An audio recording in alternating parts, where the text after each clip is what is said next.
Hi, my friend. How are you? You probably weren't expecting to see me, now were ya?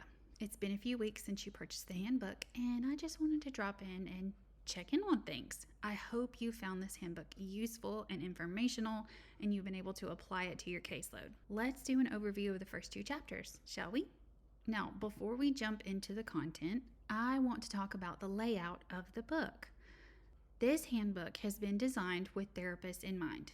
I wanted to make something that was easy to read and informative, with handouts that you could quickly print and share with parents and caregivers.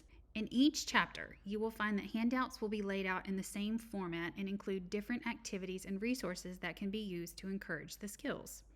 Now, each concept will include what is it, why is it important, and how can I encourage it. One quick note here, I just want to remind you that sharing isn't always caring. Now, feel free to print these handouts and share them with families and caregivers on your personal caseload. They are definitely created to help educate parents and caregivers. But I just ask you to please not share this handbook or the handouts with anyone outside of those parents and caregivers on your personal caseload. In other words, if your coworker or fellow therapists want a copy of this, please just send them to the website, the slpnextdoor.com/handbook, and you can email me with any questions or concerns you may have. So the big question is, why on earth did I put the pre-linguistic skills and the methods of communication first? I know that some of you probably need help with evaluations, writing goals, or heck, keeping toddlers' attention. But here's a secret. Before you can do any of that, you've got to understand these two topics. Because whenever we experience difficulties in our sessions with toddlers, they often can be traced back to these two topics. Let's talk about Chapter 1, the pre-linguistic skills. I want you to think of communication development like a house. Before we can put up the walls, before we can decorate the interior, or even move in, there's a few things that we've got to do. We need to determine the house plans and build a solid foundation. Just like with communication, houses come in different shapes and sizes and different forms. But the houses that last, they all have one thing in common: a solid foundation. Pre-linguistic skills are the foundation for all language and communication development. They must be emerging. In other words, the skill may not be quite mastered yet, but the toddler is using it consistently, or they have actually mastered the skill before we can really expect to see efficient development. In other words, if a toddler isn't learning vocabulary consistently, maybe they're not following simple, age-appropriate directions, they're not initiating communication, not imitating, all of those types of things, that is where you want to start. You're going to need to address those skills before you can see progress in other areas. So how do we determine if a toddler is using the pre-linguistic skills? Use these handouts. They're designed to help facilitate conversation and understanding of a toddler's pre-language skills. By using these handouts, you and the parent and caregiver can see what areas the child is successful with and what things they might need some encouragement for development. Now, the second form on this page is designed to help you monitor and track progress and development of the toddlers on your caseload. I would highly encourage you to read through the pre-linguistic skills and become familiar with them so that whenever you find yourself in a session or even an evaluation and you're trying to determine maybe why something isn't working, how come a child hasn't developed a skill, you can reflect back on these skills and work through them with parents and caregivers. Also, you don't have to specifically set out to, quote, work on just these skills. You should absolutely target them. But it's also important to remember that while you're encouraging these skills, you're also encouraging other areas of development and the skills that they will need to improve their language and communication development. In fact, many of the activities that you are doing in your sessions are actually targeting multiple skills at once. You can check out these pages in the handbook for examples. All right, friend, let me ask you a question. What's the main goal of speech therapy for toddlers? If you said functional communication, kudos to you.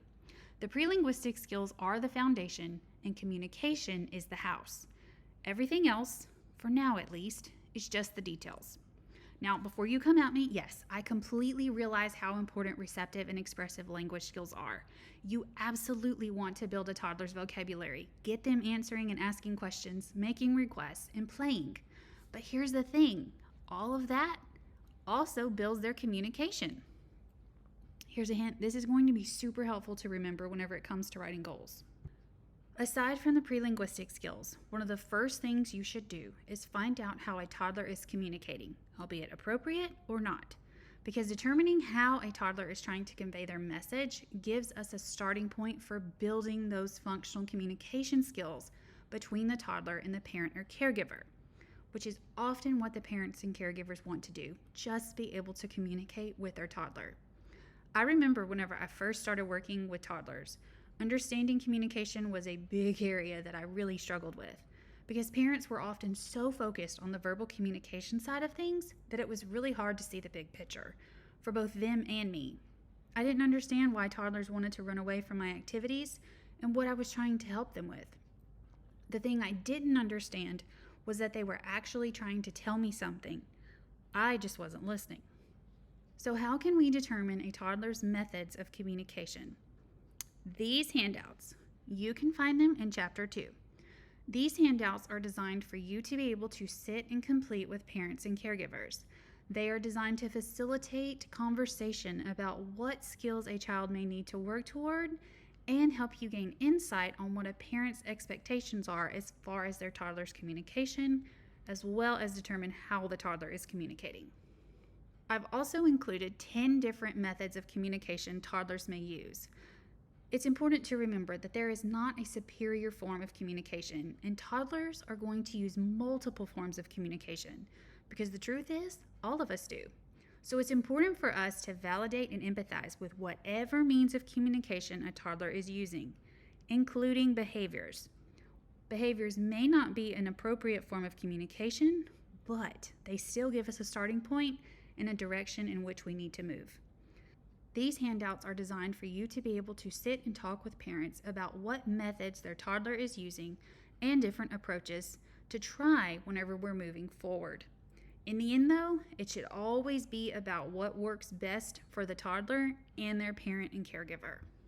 So here are a few questions to keep in mind when it comes to assigning activities and choosing communication. Number 1, what are the parent and caregiver's expectations? This is a very important question because we always want to check in with parents and ask them about what they are expecting to happen while also ensure that they understand what it is that you are asking them to do and maybe the different forms of communication that their toddler is using. Number 2, can they easily implement this into their daily routine? Now this question goes along with checking the expectations because we want to make sure that whatever we're asking them to do goes into their routine. In other words, is it something that they can almost effortlessly do? And if it does require extra work, are the parents and caregivers willing to put in the time? If not, and this is something that sometimes you find out over time, then it's time to try something else, especially if you aren't seeing any progress with the child. And finally, but most importantly, number 3, what is best for the child? Now, the first 2 questions always lead to this one. Is what we're doing working for the toddler? Are they learning and grasping the concepts with the methods that we are using? Are we seeing an increase in participation and communication?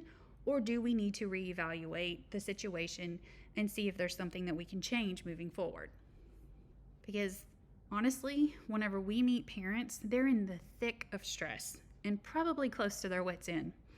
It's up to us, the clinicians, to help them find their way back and help create a path forward. Sometimes that means we have conversations about whether or not their toddler has the skills in place that are necessary for language and communication development to occur effectively, along with determining how their toddler is currently communicating so that everyone can make a path to move forward and we can see progress. The truth is, once I began looking at toddlers' actions from a communication standpoint and determining if any of their pre-linguistic skills needed some encouragement, everything changed. And that is what I challenge you to do, my friend. I want you to start looking at your toddlers from the lens of pre-linguistic skills and communication. oftentimes changing our perspective can make all the difference.